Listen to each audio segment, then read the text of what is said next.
Welcome everyone to today's webinar. My name is Leila and I am the Community Engagement Coordinator with the Canadian Cancer Survivor Network. Thank you everyone for attending today's webinar entitled Listening and Learning with EMPaCT, Exploring Ways to Partner with Those Who Are Seldom Heard.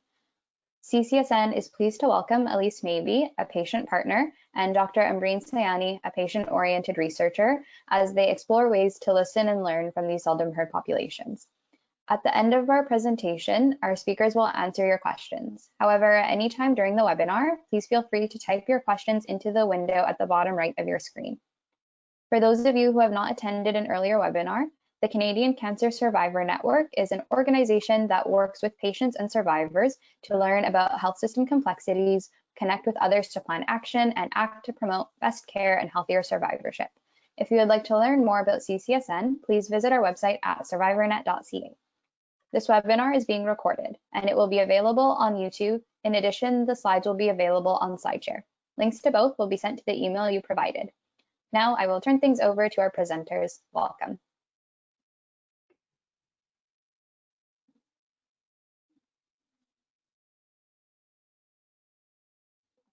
Thank you so much, Leila, for the introduction, and thank you to the CCSN for hosting us here today. The purpose of today's webinar is to introduce you to EMPaCT, or Equity-Mobilizing Partnerships in Community, and some of the key concepts and relationships which led to its inception. Over the next 45 minutes or so, we want to tell you a little bit about ourselves, not the type of introduction which is presented on paper, but rather we want to share with you some of our personal stories that make us who we are today. What makes us tick as a team? How did we get there? And how does that influence our perspectives on patient partnerships? Over to you, Elise. Hello, and thanks for tuning into our webinar. I'm Elise Maybe, and I've been a patient mostly due to accidents, starting with a near-fatal car accident in my early 20s, a smashed elbow 15 years ago, and capping it off last year with a broken ankle due to going down an escalator the wrong way. Along the way, my Dutch mother was diagnosed with dementia, and I became a remote caregiver, having to learn as much as I could about the Dutch healthcare system and also brush up on the Dutch language. That got me thinking about the healthcare system. Because of those experiences and my background designing software systems and a curiosity about how things work and could work better, I became a patient partner. I've been a patient partner since 2011, starting at my local hospital, contributing to about 10 research projects with the Quality Council, with my local health authority, various policy groups, and others. But my main interest, or one of my main interests, is patient engagement itself. I started thinking about how patient partners are involved some years ago when I got involved in several Strategy for Patient-Oriented Research, SPORE projects. I've delivered curriculum around patient engagement and research, both mine and also that of others like CIHR. And through this, I met all sorts of people who are partnering in healthcare. I have some questions. What drives people to do this? Where are they? How do they manage the various work of partnering, and how are they supported? So in my own way, I've tried to contribute to the nurturing and support of my fellow patient partners by joining with others to co-found the Patient Advisors Network, or PAN. It's a community of practice for patient and caregiver partners across Canada. PAN was set up in the spirit of peer support and in an effort for us to learn from each other how to be effective patient partners. More recently, I've been involved in co-creating patient engagement frameworks or guidelines for various groups. In all of this work, everyone seems to wrestle with how to find and recruit a wide diversity of patients and caregivers, which led me to Ambreen. So Ambreen, it's your turn. Thank you, Elise. As for myself, I've spent the last 2 decades working across most aspects of the healthcare system. I set off on this path training in general surgery, completing a master's degree in research oncology from Amsterdam, and then returning to full-time clinical practice in surgical oncology. It wasn't really until I found myself in a position of decision-making power when sitting across from my patients that I began to question the rigidity of practice guidelines and clinical protocols to which I was bound. I was increasingly beginning to see a conflict with the choices which could be offered to my patients and the choices which could be better suited to the circumstances around their life. And it was at this point really where I felt that I was at a fork in the road. I could continue my clinical practice, or I could shift to a more strategic role in institutions so that I could influence administrative policy. I guess we can say that was the start of a longer journey of thinking disruptively and acting differently, one through which I found my entrepreneurial spirit and one that took me across decision-making tables with public and private sector organizations across several different countries. I have to admit that the two biggest contributors to my personal growth were, first, my PhD, which I completed under the supervision of Dennis Raphael, a recognized leader in the social determinants of health and political economy of health, and my fieldwork with Aisha Lofters and her research program focused on health inequities in populations who have been marginalized from society. These two opportunities have shaped my worldview. They've given me a chance to critically reflect on the structures and systems which determine how people receive and respond to healthcare. Along this journey, I've also been challenged to analyze my own assumptions and the implications of those assumptions. I have tried to listen hard to patients, research participants, health providers, social workers, colleagues, and peers, and anyone else who will share their pearls of wisdom with me so that we can change how things are done in order to provide a fairer system that supports everyone to achieve their optimal health. If I were to use two terms to describe myself, I would say I am a disruptive innovator and a collector of pearls. In my jewelry box of pearls, I would have to admit that Elise is my diamond centerpiece. Elise has such a wealth of information navigating the healthcare system from the lens of a patient partner, and she has the passion and generosity to share her experiences so that we can work towards a better healthcare system. I'm fortunate that we were introduced and that a brief chat about interests has subsequently spiraled into this synergistic relationship where we just bounce off each other's energy and ideas in a professional and personal space. How about you, Elise? Yes, well, a diamond, pointy and a bit precious. Well, I am aware that I am one of the usual suspects: white, female, older, reasonably well educated, and comfortably off. I'm representative of the majority of patient partners, I'm told. And I'm frequently asked, how do we engage with others, but not like you? Good question. I have thought long about this and had numerous discussions with various patient partners and others. Cracking this nut is central to moving patient partnerships to the next stage. And then I met Ambreen. You know, when you meet somebody and it's like a mind merge thing that happens, and you talk with somebody and it's like they read your mind? That is us.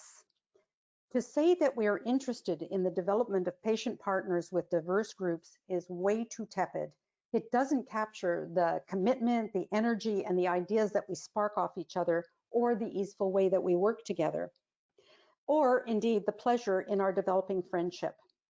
Considering we've only ever met virtually, we've managed to develop a trusted relationship of the sort that is needed to partner effectively.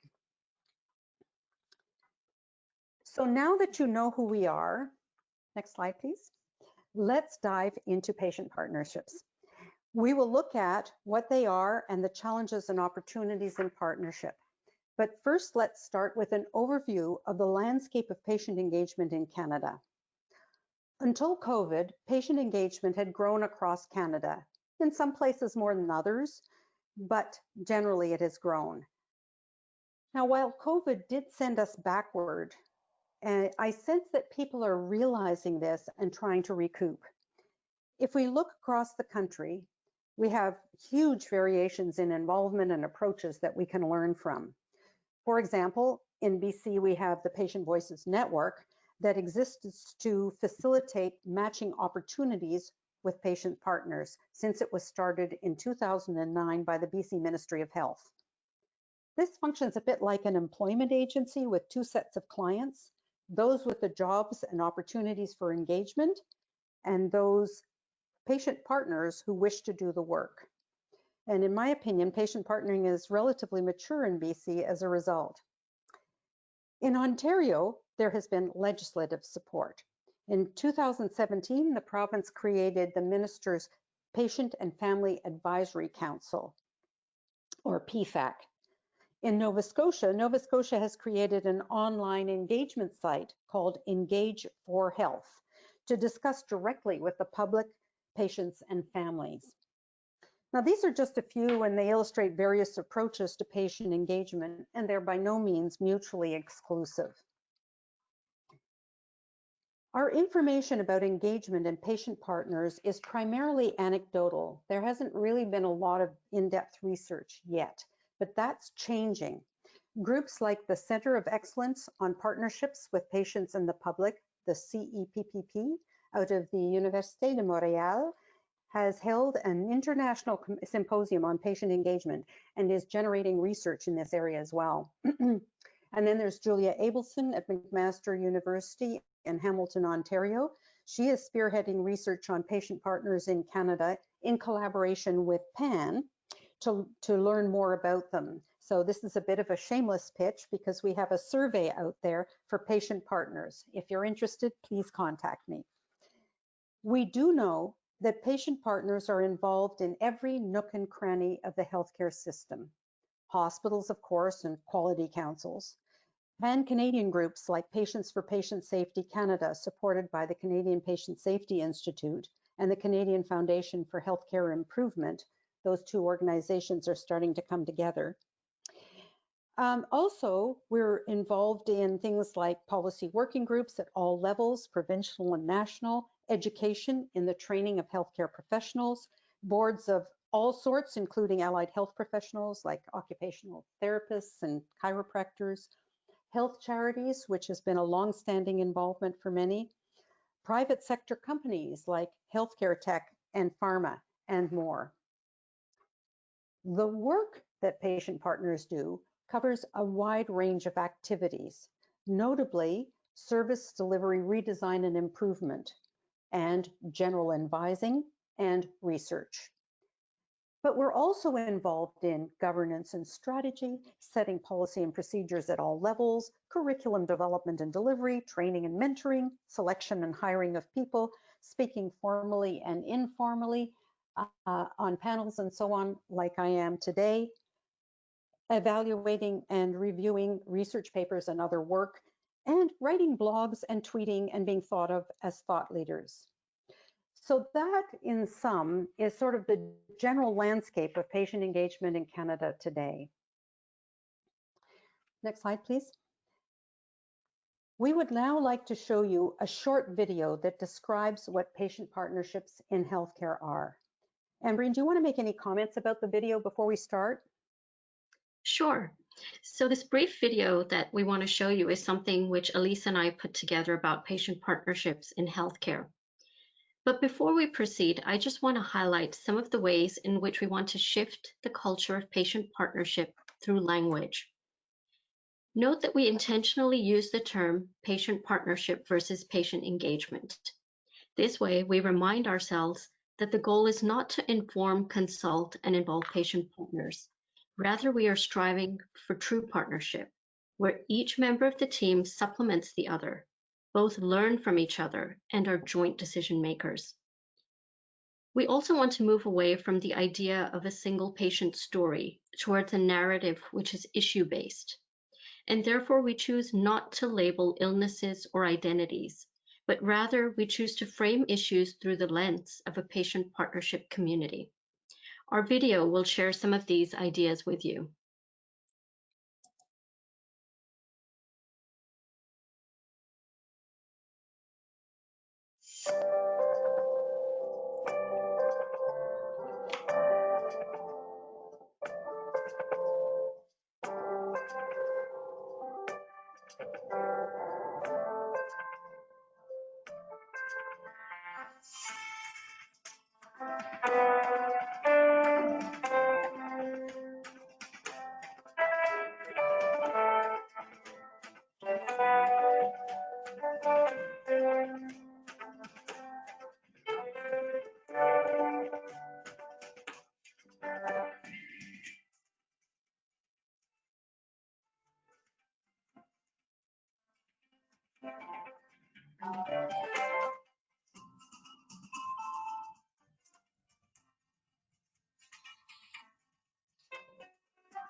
Okay, so now let's look at some of the challenges for patient partnerships.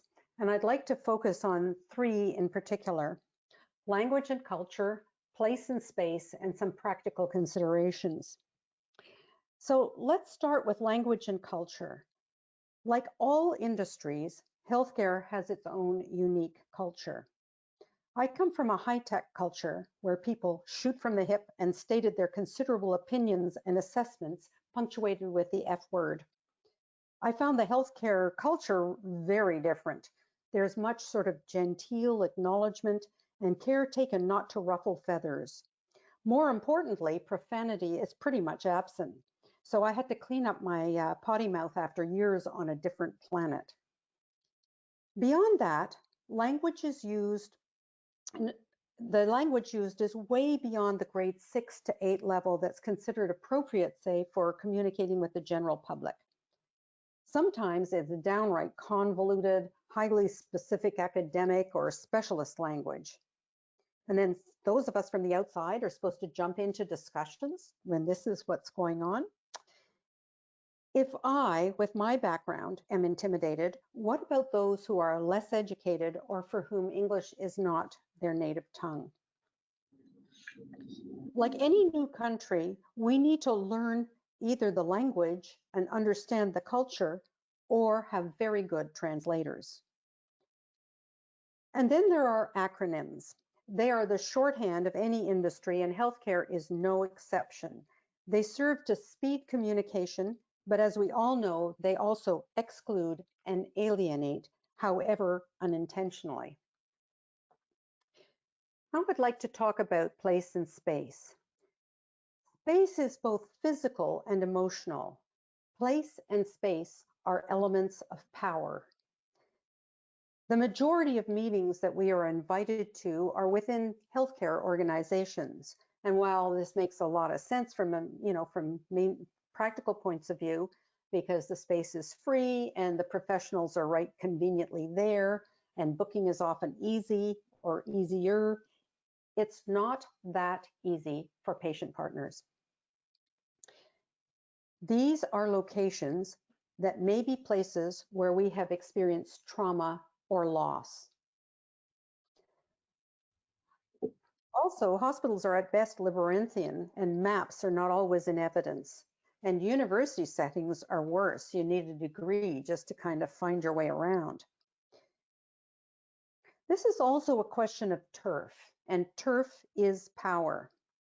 If I invite you to come into my home, I decide who comes, when, and on what basis. You get to decide if you come and for how long. Patient partners are usually guests in the healthcare home. Within the gathering rooms, who sits and stands where? I've seen patient partner colleagues come into a room, look around, and then sit closest to the escape route or in a spot where they won't be noticed, or conversely, try and situate themselves in a dominant spot so they can ensure being listened to. And that, frankly, tends to be my approach. Now I'd like to talk about practical considerations. Good intentions are great, but they can trip over the practical considerations. In my experience, knowledgeable patient engagement folks have learned to accommodate many of these considerations. They check in order to schedule at times convenient for patient partners. They ensure the meetings don't go too long and therefore fatigue the patient partners, who are, after all, patients. They provide expenses to reduce hardship and to be fair, and they ensure there's accommodation for accessibility, and so on. These practical considerations should not be sneezed at. I tell you a story. I accompanied a wheelchair-using colleague to a meeting in winter one day, only to be stopped dead at the large front step at the front door of the building. Fortunately, the super had a handy ramp, and 15 minutes later, we finally made the meeting. There are probably more challenges that I haven't covered today, but I think really that language and culture, place and space, and practical considerations are the ones that merit particular attention. They embody power, they include, and they exclude. And right now with COVID, we're constrained regarding place, but COVID has also shone a floodlight on existing inequities of our system. So Ambreen, would you like to elaborate on this one? Sure. So COVID-19 has revealed the cracks in our system, which I believe many of us already knew existed. The social structural inequalities that underpin the unfair and unjust distribution of resources has quickly become evident in the disproportionate burden of COVID-19 in neighborhoods with lower income, greater material deprivation, and a higher concentration of racialized identities. There is an urgent need to include diverse patient communities in shaping research and influencing public policy.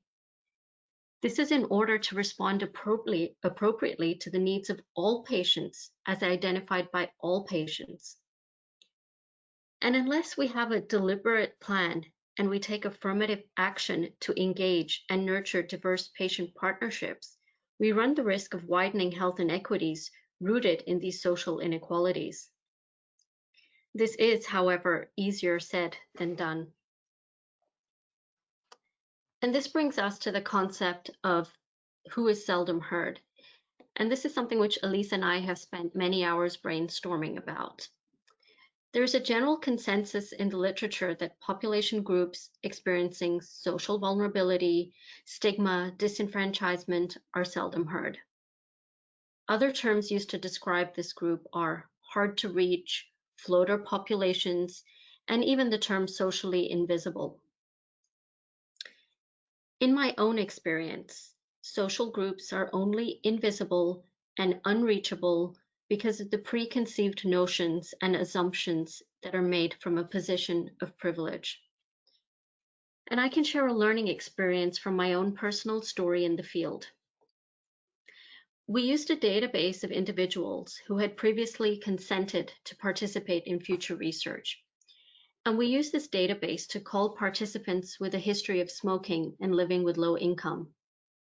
Of the 500 phone calls made, 70% of the calls were redirected to voicemail or left unanswered.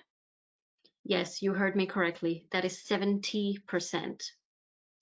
I later learned through qualitative interviews that maintaining a steady phone line was a near impossible challenge given the high monthly cost, and that voicemails were a way to screen for calls for which participants would eventually have to pay to receive. What I learned from this was, first, my own assumptions that participants willing to engage in research would continue to have active phone lines. And two, the fact that by continuing my research down this path, I was taking a conscientious decision to not include individuals who were possibly experiencing the most marginalization already. To become inclusionary, we need to shift away from the dominant culture of engaging patient communities. We need to be able to disrupt norms and do things differently. We need to listen to what we are being told. And as I tell my children probably several times a day, listening is a verb. There are two active parts to it. There is hearing and there is doing. So just taking the example from my story above, if patient communities are marginalized from participation because of the inability to maintain active phone lines, what action must I take with that knowledge which I have heard if I am a true listener? The onus lies on us to listen and take action in order to become inclusionary. Elise, So I'll just jump. Yeah, I'm just going to jump in, Ambreen. From my part, I've met and worked with some amazing people from different backgrounds and experiences than myself. And I've been really humbled by the nuanced understanding of the system and their health issues, and learned a lot, none the least of which is if we design a system for people like me, it will not serve everyone. Next slide, please. So let's talk about opportunities. What are our opportunities? Well, they start with the existing relationships of trust that we have between patient partners and healthcare partners currently. These are the foundational building block, and that's not all. Ambreen, you're going to talk about the rest of these? Sure. So whilst COVID-19 has certainly brought about an additional challenge in terms of inclusion, given physical distancing requirements, there are some real opportunities that are helping us shift gears and make momentum in the right direction. This figure shows the individual bricks representing opportunities we have to co-build an infrastructure for diverse and equitable patient partnerships. We have many opportunities to get things right. We have experienced patient partnerships to learn from. There is wide organizational recognition that we need a diversity of representation in patient partnerships. Part of that has to do with the culture at Women's College Hospital, where I am based, and its organizational commitment towards advancing health equity. Resources such as dedicated funding enable us to protect time towards developing new projects.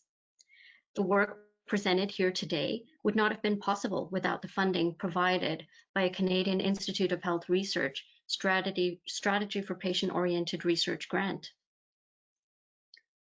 Collaborations with other health service providers, decision makers, researchers, and institutional support are key to making this a success. And in terms of where we're at, multiple collaborators are working together on their own time to make this work a success. Just an example of this is really how we came up with the name EMPaCT. Never before in my clinical or corporate life have I seen a group of collaborators in senior leadership positions come together via email in a 24-hour period to make sure that the name we choose to carry our work forward is truly representative of what we wish to achieve. This is the passion amongst collaborators, to make sure we nudge things in the right direction. As you can see, the base or foundation is relationships. For any type of community and patient engagement, relationships are essential, and in fact, most of the time is spent in building, nurturing, and protecting relationships across partnerships and disciplines. So that brings me to what led to EMPaCT. And EMPaCT was really a result of a confluence of all of these opportunities coming together.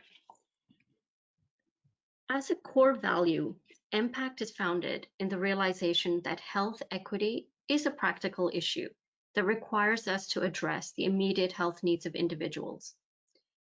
But in the context that these health needs are embedded in a matrix of structures, systems, policies that have led to social inequalities that perpetuate health inequities.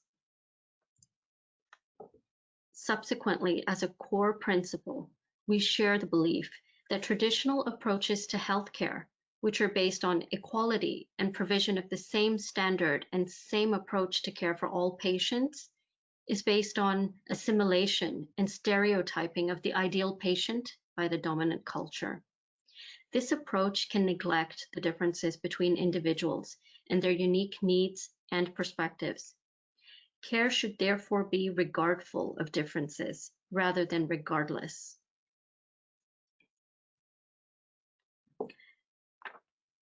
Elise, you had some thoughts. Yes, so in reflecting on my experience of growing the PAN community, I learned that you can't really create a community top down.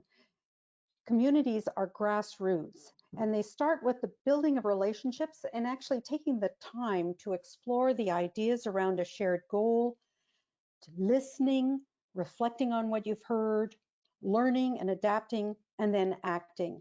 That to me is true co-creation. Next slide, please. So once you have a community, it's time to take action. And we have another short video that explores the pathways to change. So let's roll that one now, please.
Okay.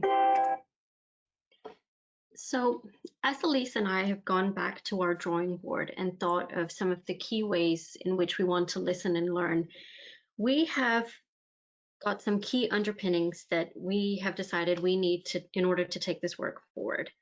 One is the idea that this work needs to be sustainable and not project or person specific if we are to build community and relationships in a respectful and trustworthy way. Second, building community is as important as the collaborators behind us who will work with us in order to create impact from the relationships through each of the pathways of change which we described above. How about you, Elise? Yes, well, I want to go back to the places and spaces. So next slide, please. We were thinking about the places and spaces, and we talked about this earlier. But these are the places and spaces where we might want to build impact. We need to move away from the institutional places and the intimidating spaces. So what if we held meetings in neutral territory, like a library or community center, or a park in good weather, of course, or better yet, around a meal? What better way to develop relationships than to break bread together? I know that in the time of COVID, we all have to go virtual, especially if the weather is disagreeable. But virtual itself can be a neutral space. All those little boxes don't give preference to the powerful. This is given that we can deal with the digital access issues for everyone. It is possible to develop relationships virtually. It's harder, takes more time and more conscious thought.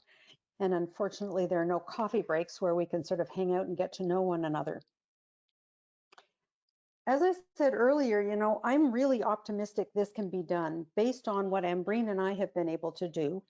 Our relationship really started with just coming together around a shared interest, but then we learned more about each other and discovered the points of connection, parenthood, interests, experiences, and we discovered a Dutch connection of all things. From there, it was easier to share even the most outrageous thoughts because we trusted each other enough to be candid. Yes, we need to pay attention to practical considerations, especially access to digital. And we need to be more regardful and aware of language and culture. But if we start by getting to know each other as humans, are open and kind to each other, and importantly, share a goal, then the rest will follow. I would just like to add that building a relationship virtually has been a new learning experience, cluttered with technical glitches. But it has also been extremely rewarding. And as you can see, Elise and I have discovered a whole new way of expressing ourselves through our digital avatars. This is something we had both never imagined until even a few weeks ago. In terms of EMPaCT, we are working towards building a community, one relationship at a time. We are leveraging our own networks and that of our collaborators to make connections into different communities. We are addressing practical issues such as access to digital devices and digital enablement. And we are listening and learning in order to build safe spaces, which are regardful of differences between patient identities and responsive to the social structural inequalities that perpetuate oppression and influence health outcomes. We would like to add that there are so many collaborators who are working with us to make sure that we advance in the correct direction, and none of what we've presented today would be possible without the support of the collaborators, the CIHR Institute of Health Research, SPORE Strategy for Patient-Oriented Research, and Women's College Hospital Institute for Health System Solutions in Virtual Care. Please feel free to contact either one of us for any further conversations. Thank you. Thank you.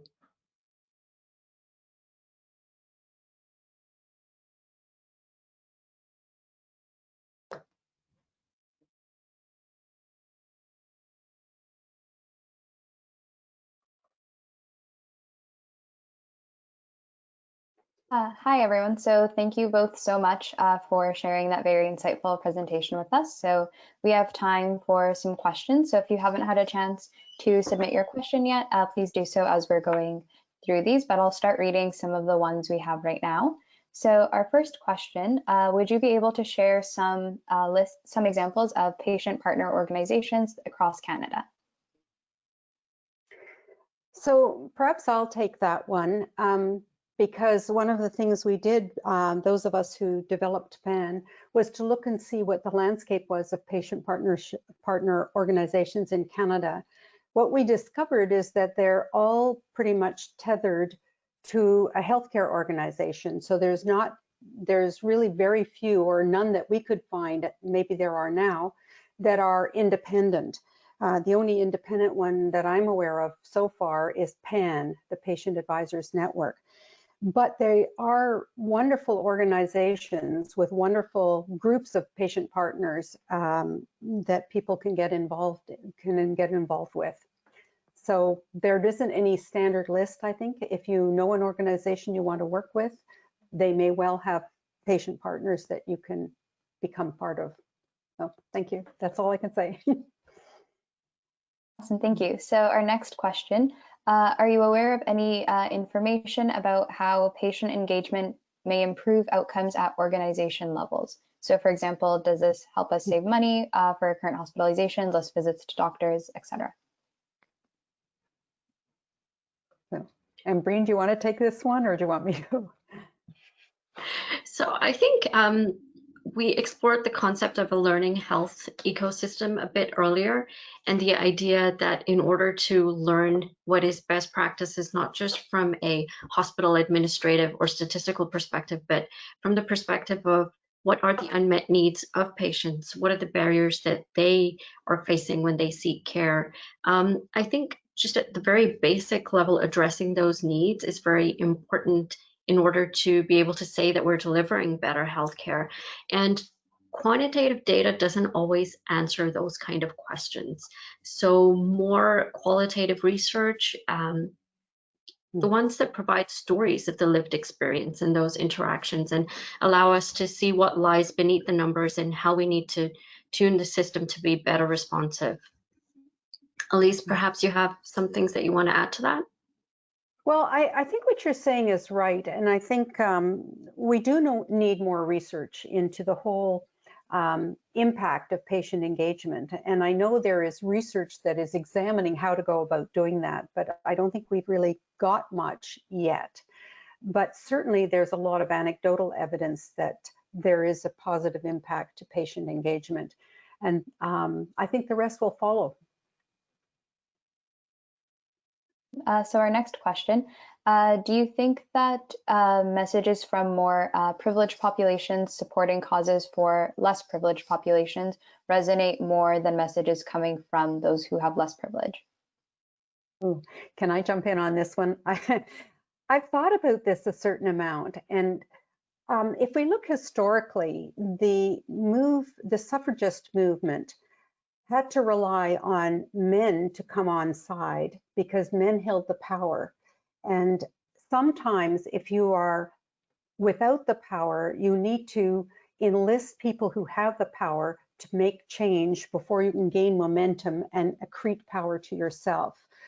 So I think that's one thing I would say. The other thing is for those of us who are patient partners who are more privileged, if you will, I think it's really our role to look at how we can promote, support, and give people who are not usually in a position of privilege or power to come forth and say stuff. Because I think there is a certain prejudice to hear, from people who are of privilege, who handle language well, who present well, who do all those things in the sort of accepted, quote, norms. Then people are more open to listening. It's unfair, and we need to somehow move past that. And I'm just thinking back on sort of the 1950s with, doctor knows best. The doctors were mostly male at that time, and women doctors were not as easily listened to. That has changed over time, but I think it's also changed because, first of all, we have a lot more women in that role. But I think also because male doctors have started to respect and listen to what female doctors have said. So I think for those of us who are privileged patient partners, we need to take that same role. We need to respect and listen to and make it normal to listen to people who are coming from different points of view. I think that will help. Anyway, I hope so. I think history has a lot of lessons to teach us. Mm-hmm. Absolutely. So our next question is, how can health charities or nonprofit organizations working in a specific therapeutic area improve patient partnerships given that they already support patients?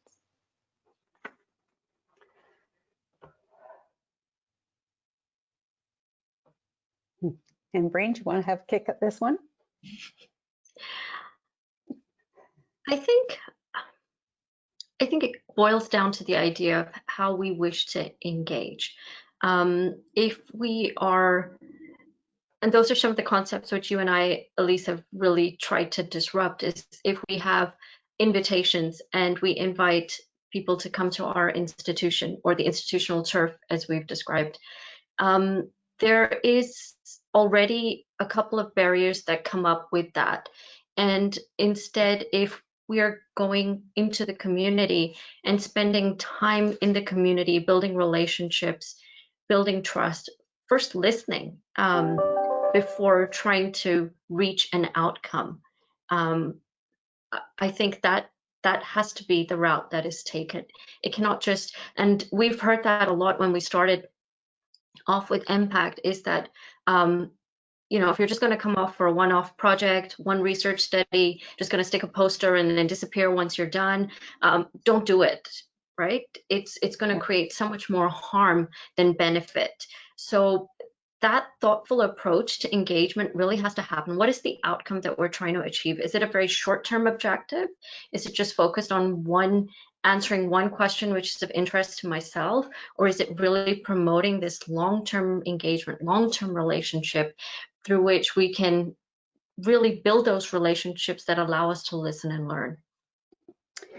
Yeah, if I can just jump in, I'm listening while you're talking, and I mean, it's the same when you're in the sort of dating world, the difference between a one-night stand and a true relationship. We all know sort of how we feel about those, but it is, I think we can't overstate the need to build relationships and to be open to that, and it takes a lot of time and the investment of time. I've found that in a lot of cases, when you're being engaged on a particular project, you're asked to come on board and you do the work, and then boom, it's done and you're gone. And it's like the whole thing just went by in a whiz, or sometimes much longer than that. But still, you're not getting a sense that you've really contributed, or that there's something to build on, or that there's a relationship when that is the case.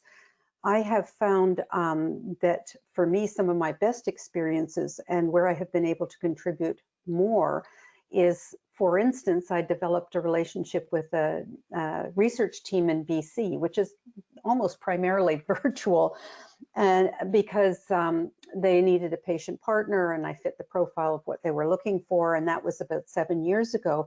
But as I became more involved with the project, and as I started to develop those relationships, their projects started to chain along, and I came along for the ride because of the people. And it's very hard for me to say no to them because of the relationships that I have and because I value the work that they do. So I can't stress enough the need for really strong relationships. So yeah.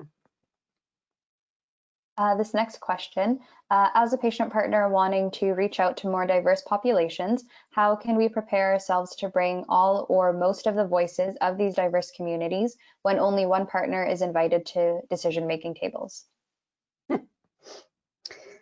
Yeah, so that gets structural in my opinion, because sometimes, and I've seen this even when we aren't necessarily dealing with, people who are, underprivileged, as they say.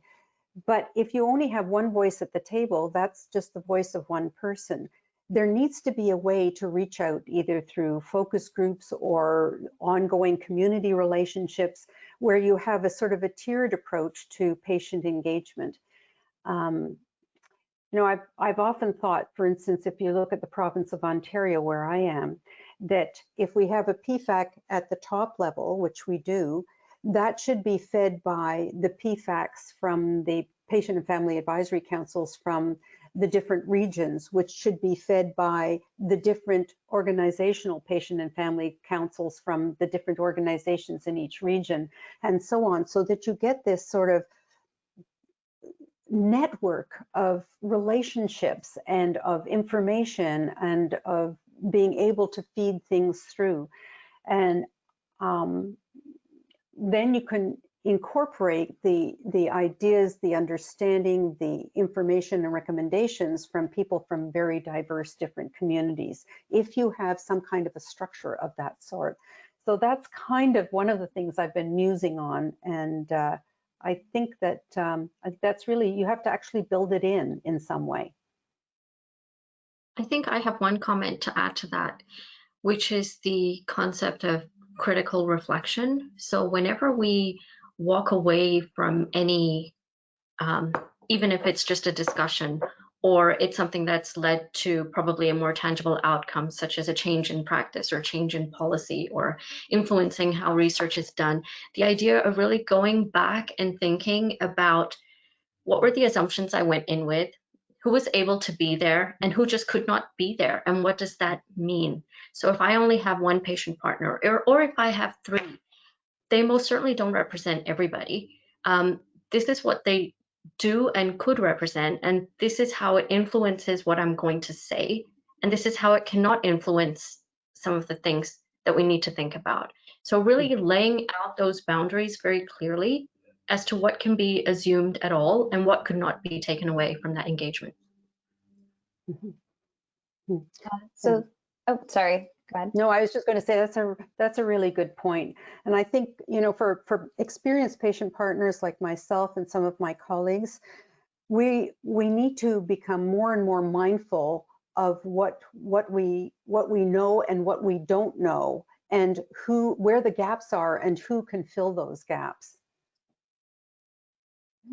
So this is actually just a follow-up to that last question.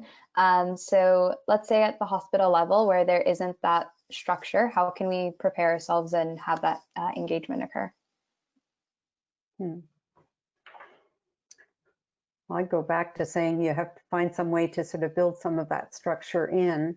I know that a lot of organizations will sort of try and find a sort of a diverse group of people, and some are really successful at it and some are not so successful at it.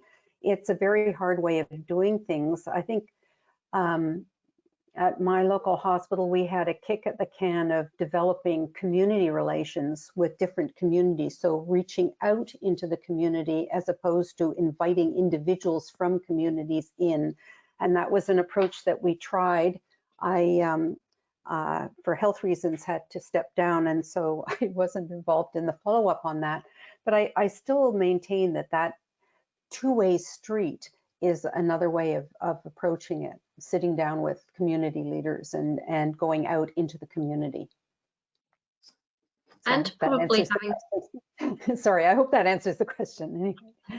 And perhaps having more, breaking down the silos within institutions as well, right? And having a broader institutional objective towards the engagement. So everybody's heading in the same direction and there's talking between, the corridors or, through some kind of connectivity so that we're not repeating or siloing further the work that we do. Yeah, I think that. So we're almost at the end of our time. Was there anything that either of you wanted to say, just sort of last comments? Elise, you want to go first?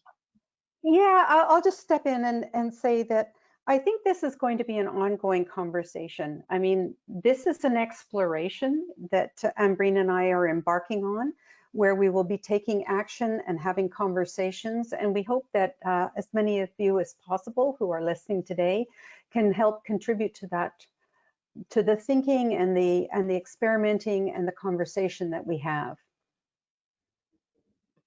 I think you summarized just about everything, Elise. Yes. So we're exploring, we're learning. There's still a lot to learn, and that's the journey we're on, quite honestly. Yeah. Thank you both so much for hosting this webinar, and thank you everyone for joining us today. This is one of the many webinars that we've been able to host this year, and we still have a few more left before the end of the year. So if you can find our previous webinars on demand through our website at survivornet.ca, we will have another webinar in just a couple of weeks. We'll be continuing on our Remarkable Cancer Survivors Guide with Dr. Rob Rutledge. So this is a really good series to be a part of if you're looking for some help just coping with some of the changes we've been going through during COVID. So again, thank you everyone so much for your time today, and have a great day. Thank you.